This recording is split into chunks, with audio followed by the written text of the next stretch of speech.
feature presentation. Snoochie Boochies, welcome back to another Untitled movie review. I am one of your hosts, Matt Rohrbeck, alongside he's allergic to tomatoes, but he is tomato meter approved, Eric Merchant. I'm not even supposed to be here today. You do have kind of sometimes a Dante going on. Get out of here. I'm done. We're done this. We are done. If we are were, hey, finished. look at, I'm wearing the backwards hat, jean jacket. I mean, we do have a the Dante Clerks vibe. A Dante and Randall vibe. I'm just saying. You need to grow your hair out more to be a mullet kind of thing. Yeah, he does have a sweet, sweet mullet, but I do wear a backwards hat quite often. You do, you got dark hair and a beard, and you cannot act. So you're close to a Brian O'Halloran. But yeah, God bless him. Today we are reviewing Kevin Smith's Clerks 3, which is now playing sort of in cinemas. It's got a weird, sort of roadshow release, but also playing consistently in theaters. I know in the US it had some of those one night only event kind of things, but then they extended it for a week. Here in Canada it's got it's playing consistently every day in Whippy, Eric mentioned, but here in Toronto at least it's playing at random ass days and random ass times, both at like different Toronto cinemas. So I went and saw it weirdly on a Sunday afternoon at 3 p.m. in Etobicoke, but and then it's also doing the convenience tour where Kevin Smith is touring it around like a roadshow release where he's doing it at bigger theaters. I think it's at the Queen Elizabeth here in Toronto in a couple weeks, and then he does his long ass Q&A thing after. Eric, how you doing? Or should I say Dante, how you doing today? Well, Randall, I am fine. There's a lot of Ranger danger in this episode that we're covering for Clerks 3, and our review will reflect some very interesting choices Kevin Smith makes in his return to the quick stop groceries, where we find both Dante and Randall back in action, or they never left, really. They're doing the mundane job day in, day out, characters that you've either come to despise or maybe love in one way or another, with Elias, the Jesus-loving sort of fanboy of the two, wanting to still kind of get into their good graces, and sort of the main sort of the structure of the story is focused around Randall having a heart attack and feeling like he hasn't left his imprint on the world, so he wants to make his movie about Clerks, the thing that he knows the best, write what you know.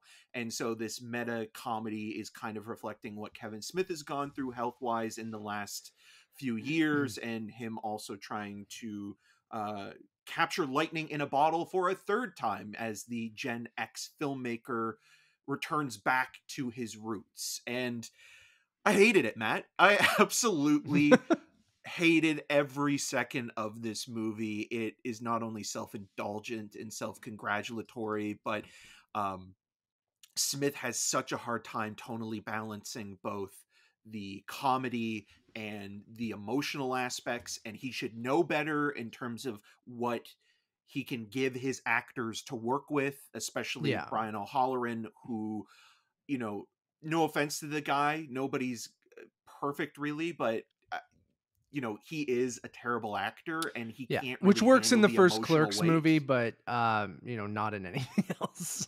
No, and especially when you have sort of a subplot with him, and again, we don't want to get into spoilers, but there is something that that connects to Rosario Dawson, who is in the movie, but there's a plot point there that's very specific to him feeling also kind of lost and coasting through life. And again, you have a lot of the smaller kind of sidekick characters, whether it be Jay and Silent Bob coming back, or people that were in the first Clerks movie returning, so there is that nostalgic aspect to consider as well, which again, like, I think when you watch the first movie and then you see this new one, or you see clips from the original film in this movie. There is that sentimental kind of quality that washes over you a little bit, and just like, Yeah. oh wow, like this is nice that he's bringing, the band, putting the band back together again.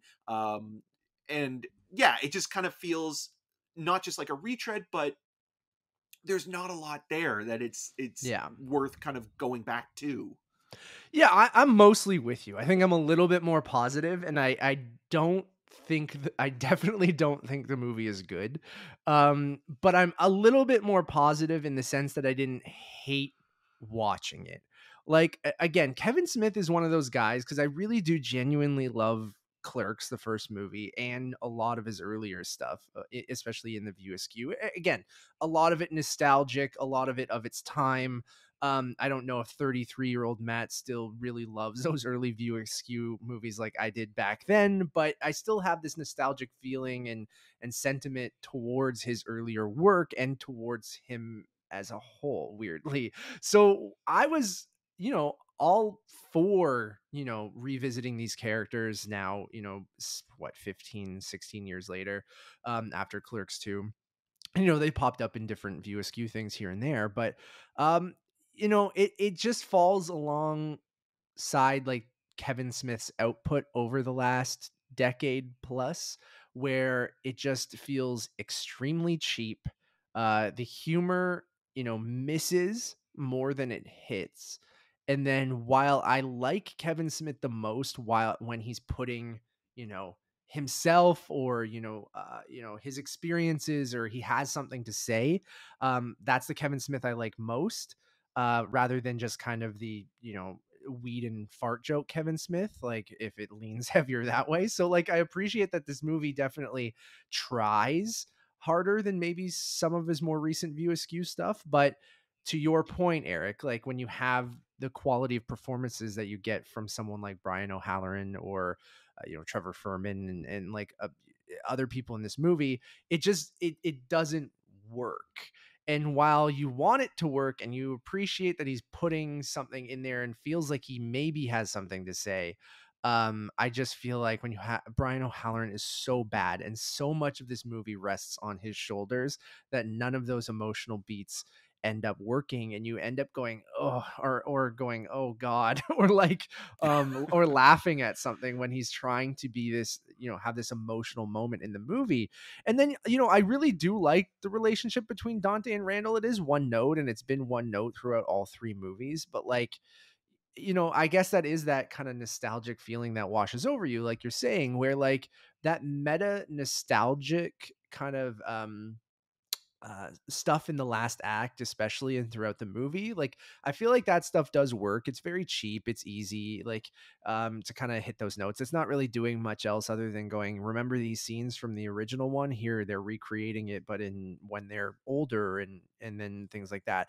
And there is even a moment near the end of the movie. And I know we have a lot of problems with that last act, and it's hard to kind of talk about a lot of it because we don't want to spoil this movie because we know it's playing sporadically and people will maybe be going to the convenience store or watching it when it comes out on They're Blu-ray going to say going to the convenience store to see to it. watch it. Yeah.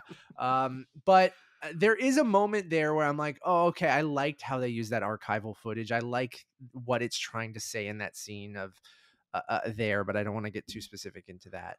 But that's even weird though as well. And again, like I know we are being cryptic here, but it feels so inconsistent where like I wouldn't be surprised if Kevin Smith started writing this script before he had his heart attack and then afterwards came back to it and started Yeah. rewriting it, because there's this not only tonal inconsistency as mentioned with the humor and the emotion kind of, stopping and starting, but there's also an inconsistency with the structure and how they're revisiting the first movie through the lens of now, and how the recreated scenes ultimately don't reflect the original version, but then they still do, which I Well, think is open to criticism because again, I know what you're gonna say, and yeah. I don't disagree with you, Yeah. but at the same time, it's like, okay, well, is it one way or the other? You have to make a choice there, and it seemed a little bit off Yeah, we're in terms dancing of what it around was something, doing. and I've thought about that more, and I'll talk to you. I know you don't care, but I'll talk to you about it No, after this. But like, yeah, I because I agree with what you're going to say, and I think yeah. that's what it's meant to be, but Mhm. it's also not I think one is clear. representing real life and one is representing the movie, right? And Yeah,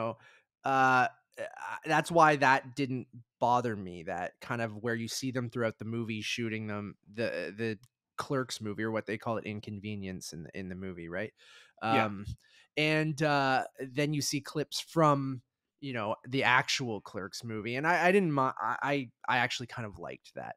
And after I thought I about didn't mind it, why but again, like it's just one of those things where it's like that it's whole not clear why on you that. get there, I wish was done better. I'll say Yes. that. Like, Yeah. I just feel like it feels very rushed. It feels very kind of cheap and lazy in a sense of not knowing how to kind of wrap this story up or wrap this trilogy up.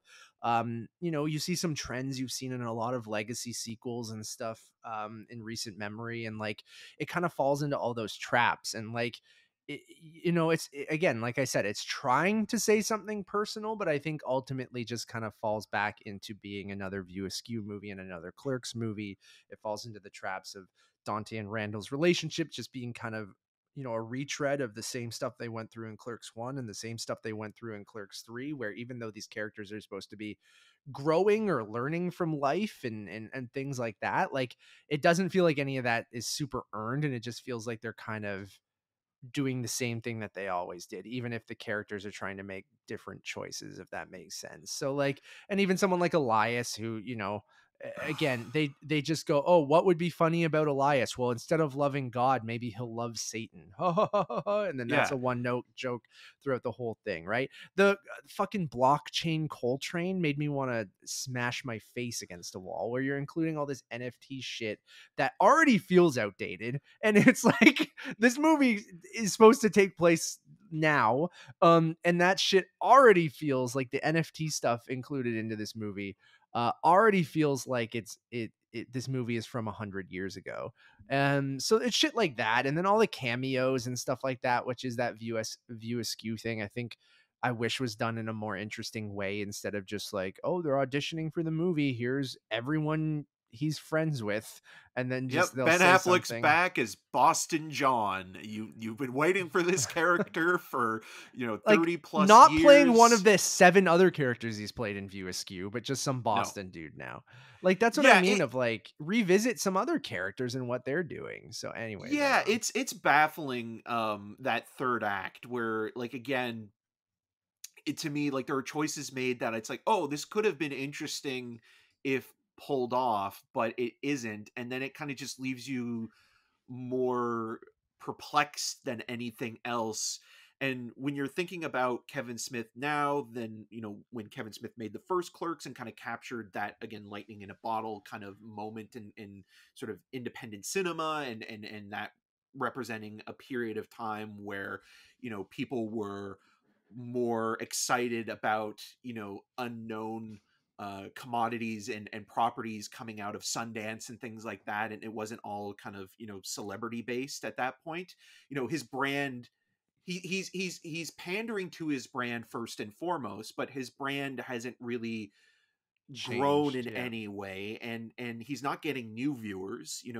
Like, it's such an interesting thing where it's like he's fine where he is in a way that these characters are in a way, but also he's trying to talk about more contemporary things as well within the dialogue. You mentioned crypto and NFT and things like that, but like, even the stuff that's more familiar, like there's this really obnoxious dialogue between Amy Sedaris's doctor and Randall, About and the they're talking about Mandalorian. the Mandalorian, and it's like the joke is, oh, she's in the Mandalorian, so it's funny. Oh, it's not funny, and the humor's not funny. And then, like, No. Justin Long being a nurse, with a With funny the, voice, it's like that's not and funny that's the either. only joke, is that he has a Yeah, funny voice and that he has yeah, to and shave his again, balls. It's just yeah, and like, it's like, oh, I was just gonna say, it's just basically like, okay, look at all these friends I have that can yeah. come in and do cameos and small bit roles and things like that. And it just doesn't amount to anything. I mean, Jeff Anderson, I think, is okay as I've always Randall. liked him as Randall, and I still think he does a good job in this because he just Yeah. feels more natural or naturalistic in that character. Like, I buy him as Randall and everything he's saying as Randall, I kind of get behind. But then you go to Brian O'Halloran, and I know we're just going to kind of harp on this guy for the whole movie. And he's not an actor. So it's just like Yeah. he's kind of been, shoehorned into this role now multiple times because he's convinced to come back because it is an iconic franchise now. Did he Um, come? yeah, it's just like he is not good, and like No. he's very bad.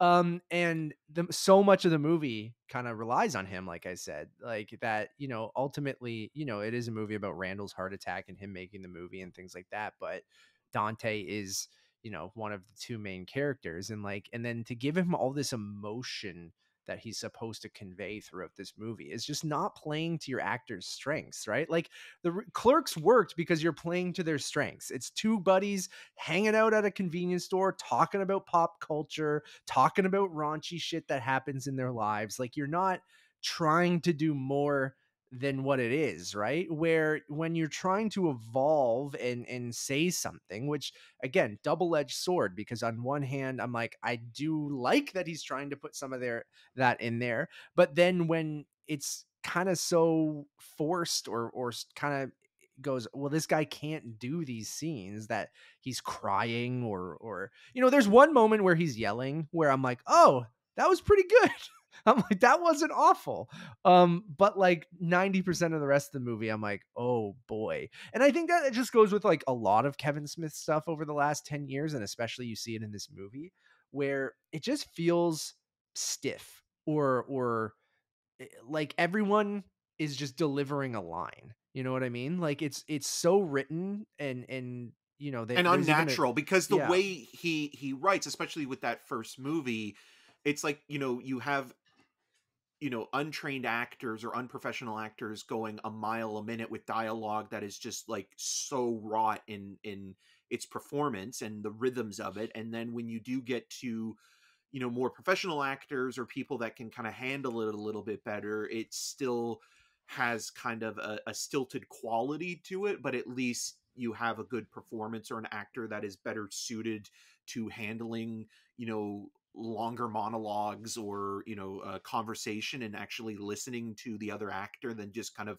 waiting until their next line comes up, which you can tell a lot in that first Clerks movie, Yeah. where it's like it just comes, it's literally like, okay, like I'm waiting for, Yeah. my next And this movie cue. still has that, but it feels edited in that way too, where it's just like Yeah.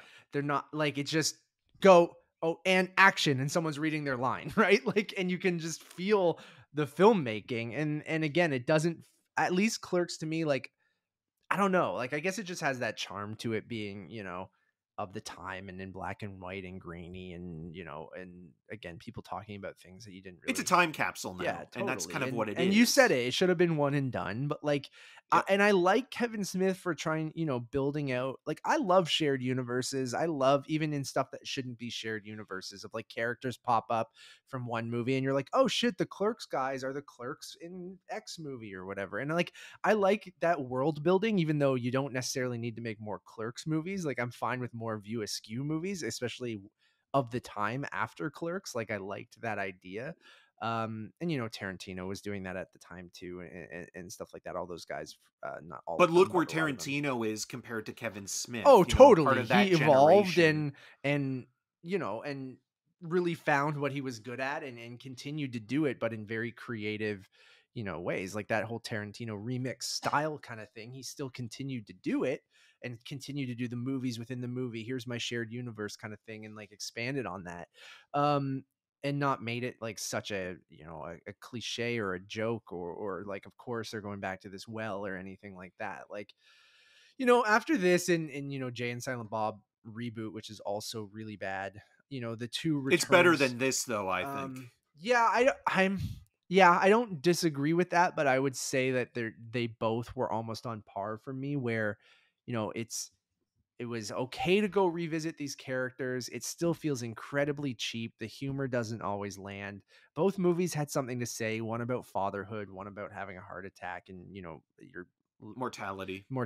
and things like that. Like I like that both of those movies had like it seemed like he, other than like, you know, when he went into his horror thing with Tusk and Yoga Hosers and Red State was a weird one too. Cop Out is where it all started to go downhill. I mean, some would argue Clerks too and stuff like that, but I don't mind Zach and Miri I didn't hate Clerks 2 at the time. Obviously that movie doesn't age very well and I don't care about it now. No, but you look at that movie and you look at like the emotional beat in the prison cell with Dante and Randall, and how Randall gets kind of the emotional beat and how Jeff Anderson can handle it a little bit better.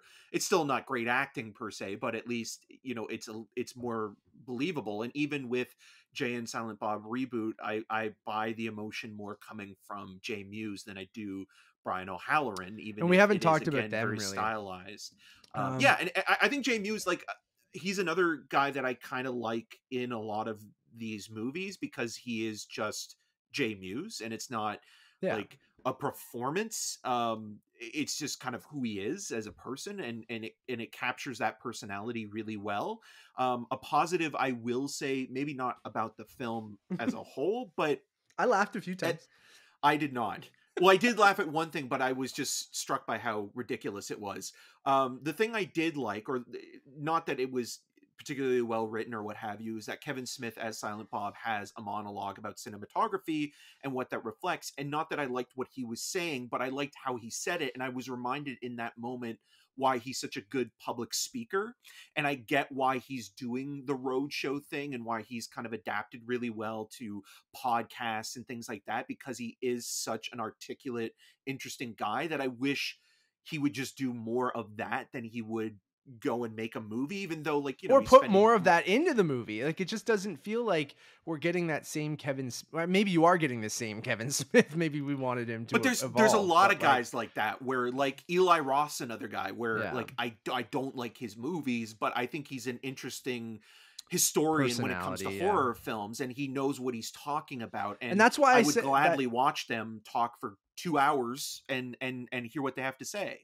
Yeah, and that's why I kind of tweeted that out. It's the M. Night Shyamalan thing too for me, where I'm like, I always, and I think that's you just articulated it perfectly, Eric. Where it's just like, I think because I like listening to Kevin Smith, and I've always felt like he's never felt necessarily disingenuous, but like I have always liked him as a personality. So that's kind of always why I'm like, maybe this is the one, you know, maybe this will be the one that gets you back to Clerks, or I even like Mallrats and Dogma and things like that. And like, yeah, a lot of those movies are of their time and don't hold up with certain jokes and things like that, but they felt like, I'm gonna make a Harry Styles joke, but like felt like real movies, even though they were comedies, right? Like real go to the cinema movies, where like all of these feel like they are direct to video, right? Like they just have that vibe and look to them, where, and maybe it's when he transitioned from film to digital and just the cinematographers he was working with for the rest of,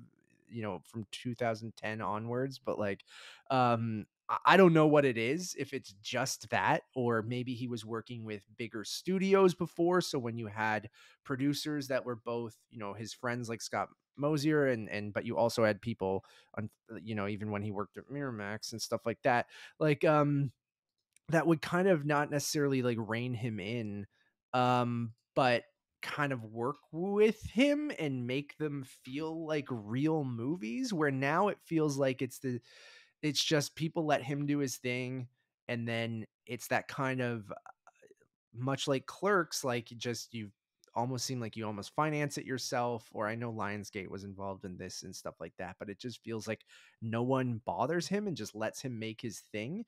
And I almost feel like he's one of those guys who needs someone to kind of work with him to still make it feel like a real movie, because all of these movies that he's made, from probably Tusk onward, and you could argue Even before that, like, with Red State, yeah, and like all like, feel like YouTube movies to me. Like feel like again, your friend got a camera, and Clerks was good for that reason, but you know, but it was people, shot on film. It yeah, was in the moment, right? yeah, Like, it kind of, again, captured that thing where it's like, okay, somebody who's making something that's kind of very personal and small can become a success story. And like, that's, I think, a big reason why people were excited about that, because it's like, oh, he's one of us. He's a yeah. regular But person now that when he's doing broke that, into the industry. that looks like he's shooting on iPhone and just like, and it's just a bunch of people get to their backyard or their friend's convenience store again. And you're just like, whew, this looks really cheap and really Yeah, bad. And like, it's maybe ugly looking. you can It's ugly hide that looking. when you shoot stuff on film and in black and white and stuff like Well, that, you can where, shoot well yeah, on I on know you on an can. There iPhone. are people who know how to do Tangerine, that. Steven And I'm not using Soderbergh. that as an excuse either, but I'm just Yeah. saying it almost seems like, no offense to other podcasters and stuff like that too, but like even the Smodco Productions things, it's like the lazy way out. And I know we take the lazy way out sometimes too, right? But like, we're just a podcast of two people talking about movies. I can just upload it as it is and do that kind of, we don't do the bare minimum. We do put a lot of effort into this, but like, it almost feels like someone who's taking that approach of just shoot it. We'll do a couple scenes. We're not going to really care about, color correction or making it look filmic or anything like that, like, or depth of field or anything. Like, he has that monologue about the cinematography, but I feel like, did you just fucking throw that out the window since fucking Clerks 2? I think Clerks 2 looks like a cinematic fucking masterpiece compared to this movie, at least from the look of it. And even then, like in 2006, I don't think he would have still shot that movie on film, I think. But, and I hate being one of those guys, because I'm agreeing with you, Eric, where stuff that's shot on digital or on iPhone can look beautiful. Like, look at what Deakins has done, and when he transitioned over to digital cinematography. And like, not saying that everything needs to look like Roger Deakins, but like, it at least don't make it look so goddamn cheap. Yeah, it's a very flat looking film, and like everything is in focus to the point where it's just an eyesore, and it's so ugly and abrasive, and it's not an aesthetic choice. Like, it's just cheap. It's cheap looking. It's not interesting in any way, and even capturing the mundanity of it, it doesn't feel like it's adding to what the story is telling in any way. If anything, it should have been shot on film to kind of recapture what, the essence of that story is telling, to kind of go look back and reassess, and the idea of having a shared story with somebody, because that's the other part of this journey with these characters, is that Randall is looking at it from the point of view of that it's his story and not both Randall and Dante. And like, that's also kind of an interesting angle, but again, it's not really earned in its emotional sort of moments of catharsis and contemplation. And it just kind of feels like, again, you're getting a director who is kind of coasting on the success that he's had in the past, and accepting, or just letting the film speak for itself in a way that's kind of a little too convenient, in some ways. So it comes off as just really lazy. And again, like, he has the resources available to make something better than this. It doesn't have to be a studio worthy version of his earlier films. It can still be a really strong looking movie that has you know good dialogue, or at least well thought out. Like, it just is so disjointed, and it comes through that way. And like, the whole time you're thinking to yourself, like, I'd rather just be listening to you on a podcast talking about movies, or doing the Sundance IMDb interviews or something like that, because that I will get more out of than anything you've made in the last decade plus, or even more so. Yeah. And that's the only disagreement I have with the M Night Shyamalan comparison, because I do think M Night Shyamalan is an amazing filmmaker. Oh, I He's wasn't just comparing them. I just meant my thoughts of cheering for right. them. Yeah, I just think that M. Night Shyamalan, though, like, is a I agree. technically I agree better with that. filmmaker, but he's just a guy whose ego gets in his own way. Yeah, Where Kevin Smith has ego too, but he doesn't have the chops to back that up. and I agree with every word you're saying. So I want people to know that. Like, I Yeah, don't compare either of them. I think one guy is much more talented than the other, but like making very different movies as well. But they both kind of, in that time of the 90s and the late 90s is for me like that right time where I'm like really liked their first couple movies, maybe 3 to 4 movies, not first, but you know what I mean by first. But yeah. um that I just will always kind of go, maybe we're going to get that again for each movie. that comes out, right? And it No. hasn't really happened for either of them in a long ass time. But I think The hey, Visit had I some agree. promise with M. Night Shyamalan where Kevin Smith, like, when you hear, oh, Kevin Smith's going to do a horror movie and he's going to cast, Michael Parks in a lead role, that's exciting. But then you get Red State, then you get Tusk, and it's like, And oh, Yoga these are just Hosers. as, ugh, these are just as bad as, his more recent studio stuff. I mean, Cop Out is, A cop out. yeah, is a journeyman movie, so it's hard to really kind of put that in the same category as some of his personal stuff, his auteur driven scripted movies, so you can kind of let that one pass a little bit. But it just, to me, feels like there was a time and a place for him. He hasn't matured or grown and grew in any way. He's the quintessential man child in that kind of sense. But yeah, it's just like he's spinning his wheels at this point. And yeah, like What do his we fan base will love it, but will outside of they that, though? Yeah, I guess maybe. I don't know. I guess like if you're that deep into you, like you said, there he's making it for the same people who have loved him this whole time, so I guess they're gonna like it. But I don't hate the movie. I do not think it's a good movie by any means, but I will give it a 2.5 just because I found a few things in there that I thought were interesting, or I did like, and I laughed a few times. But it's a 5 out of 10, 2.5 out of 5 for me. I'll give it 1.5 out of 5. I did not care for it. What do we think comes next for Kevin Smith? Because he says like this is the end. He said this is the end of the View Askew universe back with Jay and Silent Bob Strike Back. So that's obviously A out the lie. window. And he's always Mallbrats was going to happen at one point. And like, do we think he goes back to that well, or is he done? He now, will. or I think like, they announced, or I think he was talking about. I mean, he's like Tarantino too, where like everything he says you have to kind of take with a grain until of it's salt until shooting. it's actually Yeah. made. He did say he wanted to do Tusk 2. Who wants that? No one one does. does. I mean, Moose Jaw was another one that he was Moose trying to get Jaws, made yeah. as well. Which was going to be Jaws with a moose. Yeah. And I feel like after Nope, you don't really need to do that because that's actually a good movie. With Space And Jaws, yeah. yeah.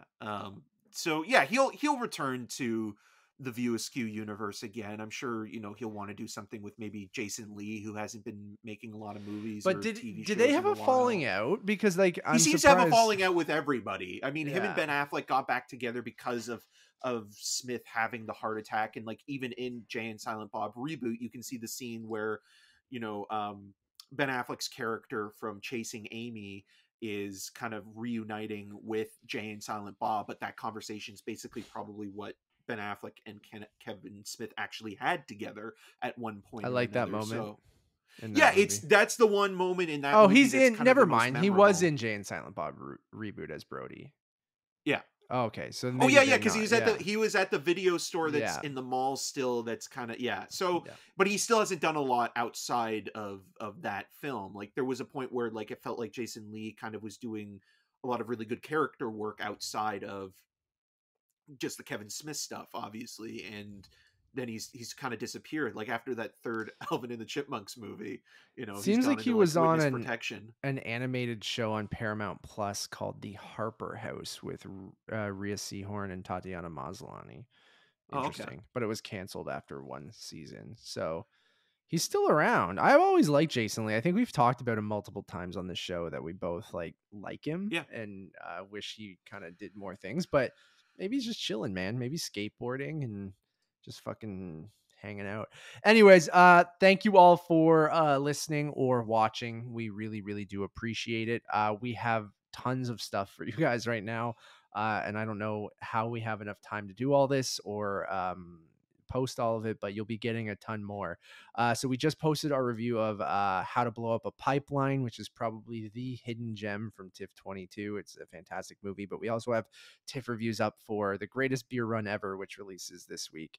Women Talking, Pearl, Triangle of Sadness, Banshees of Inisherin, Empire of Light, The Whale, The Fablemans, Glass Onion, Bros, Brother, Weird, the Al Yankovic story. So there's like tons and tons of stuff up on the reviews channel for you guys to check out right now. We should also have a review of Don't Worry Darling, a spoiler filled review, since that's already been out for a little while. So go check that out. We have our TIFF wrap-up episode over on the Untitled Movie Podcast, so go check that out. We talk about basically our whole ranking of TIFF and how the whole festival went. So that's over on the other channel, which is Untitled Movie Podcast.